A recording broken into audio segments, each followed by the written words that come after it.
Good day, I am Farhata Dilanggalan and I will be return demonstrating the subcutaneous or the hypodermic injection.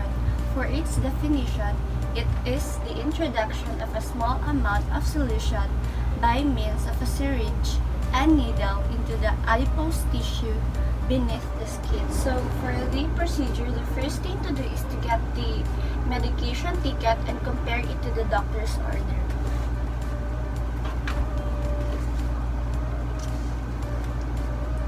Medication is Humulin R 20 units, Humulin R 20 units, and Humulin N 10 units. After checking the medication ticket to the doctor's order, this is to ensure that we're gonna administer the right drug to the right patient. Now we're gonna obtain all of the equipments needed to facilitate easy access and time management. So here in the table, the things to be used. First is the injection tray or the hypo tray with sterile towel. Next is the insulin syringe, which is 100 units. Next is cotton balls with 70% alcohol. Dry cotton balls. Next is the kidney basin. Next is the sharps container. Next is the medication box. And in the medication box, we have the Humulin N and Humulin R and the medication ticket of the patient. The next procedure is to get the drug from the patient's medication box and checks it with the medication ticket. This is to ensure that we're gonna administer the right drug to the right patient. We have here the Humulin and the Humulin R. So for the doctor's order, Humulin R 20 units and Humulin N 10 units. Now we're gonna place the medication ticket over the hypo tray. So in preparation of the medication, before withdrawing the prescribed amount of medication, we need to prepare first the drug and mix the drug. Before doing so, we're gonna open the insulin syringe to check for its expiry date and to check if it is functional. We're gonna open it in the banana peel method.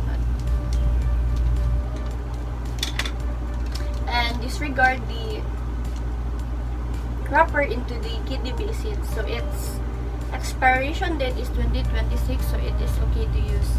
And we're gonna check if it is functional. So it is functional. Next is we're gonna first aspirate air to the syringe to avoid vacuum effect later on. And since the doctor's order is Humulin N 10 units and Humulin R 20 units, we're gonna aspirate first 10 units into the Humulin N and 20 units into the Humulin R. But first, we're gonna open the vial and disinfect the top of the ampule using an alcohol with 70% cotton balls with 70% alcohol and disinfect the top of it. This is to make sure that the microorganisms will not enter the ampules. Open it. Disinfect it in a circular motion.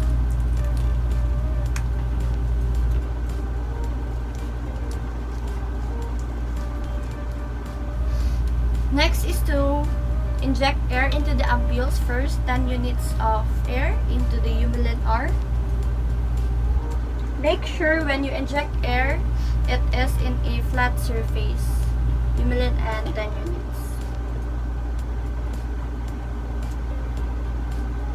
And then 20 units of air into the Humulin R. Humulin R 20 units.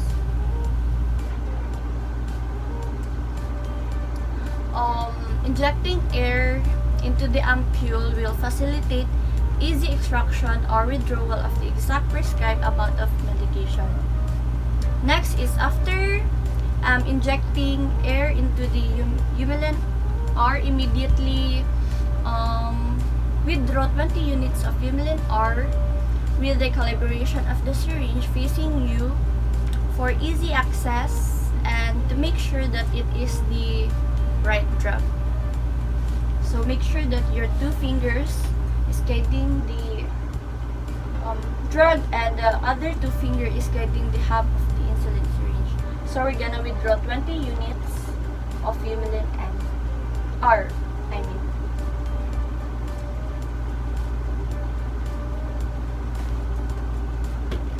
So we're now done withdrawing 20 units of humulin N. We're gonna check if there is any bubbles or air, and if there is, we're gonna slightly flick the insulin syringe to remove the air or the bubble. Next is to let the clinical extractor check the amount of drug withdraw from the syringe. Mom, 20 units of humulin R. Okay. Next, after checking it to your clinical instructor, withdraw 10 units of humulin N and make sure that it is the right medication, since we cannot disregard any excess of the medication since it is already mixed. Make sure that the calibration and the drug is facing you for easy access and to make sure that it is the right drug. Now we're gonna get 10 units of humulin N. Now we're gonna let the clinical instructor check the amount of drug withdrawn in the syringe. Mom, 10 units of humulin N. After so, check if there is any air or bubble inside it, and then slightly flick if there is.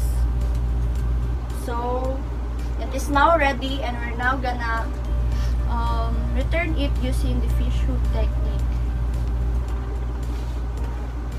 And we're gonna place it into the hypo tray with the sterile syringe, sterile towel. Next is for checking of the medication. Present the medication to the CI for checking and signing of medication booklet. For the rationale, this signifies that the checking process actually took place.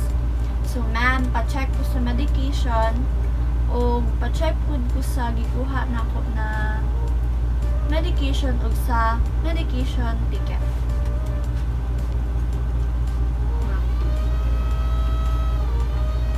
Next is for the administration of medication.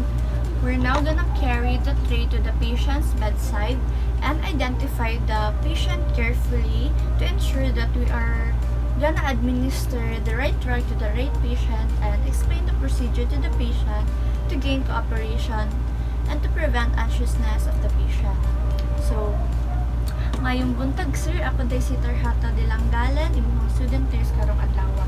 Unsa gani atong pangalan sir? Okay Sir Tom, tan-awon lang na ko imuhang ay di ba Sir Tom ha? Okay sir, so naali ko diri karon para mag hatag sa imuha og tambal na insulin, kanina tambal pampababa ni sa imuhang sugar sa imuhang lawas. Next thing to do is to select site for injection, and we're gonna select a site where the skin appears to be healthy and free from irritation in order to reduce the discomfort of the injection. And it is important to rotate sites according to the schedule in order to prevent lipodystrophy. So sir, asa ka last giturukan og insulin sir? Diri sa may bukton. Okay sir, maghatag ko og insulin karon diri sa may tiyang banda. Next is to cleanse the site with cotton balls with 70% alcohol. Inward to outward motion.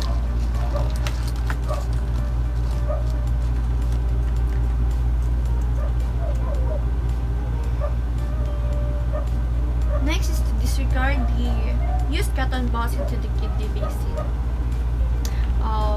Cleansing the site will remove extra dirt.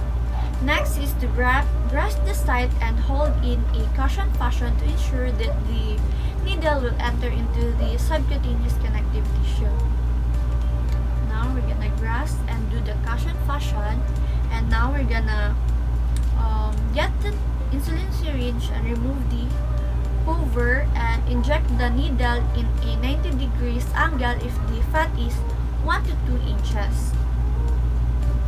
We're gonna inject it, and once the needle is in position, release the grasp on the tissue and hold the half of the needle, and slowly inject the medication.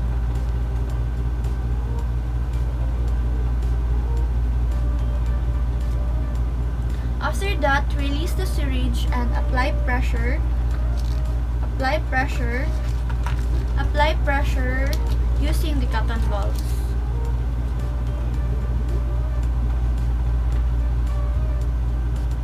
After applying pressure using the cotton balls, make sure that the patient is comfortable.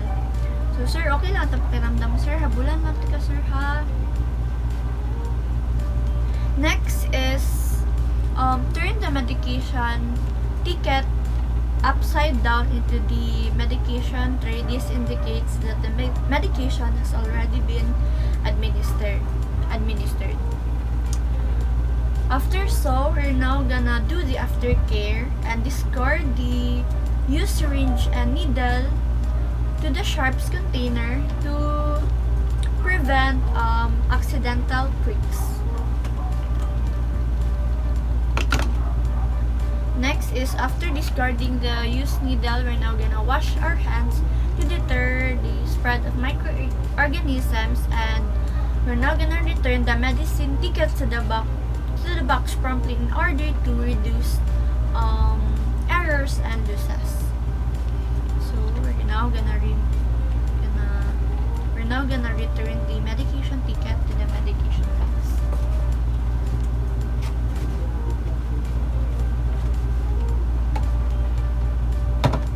Next is to record the drug given and the amount given, the site and reaction if there is any.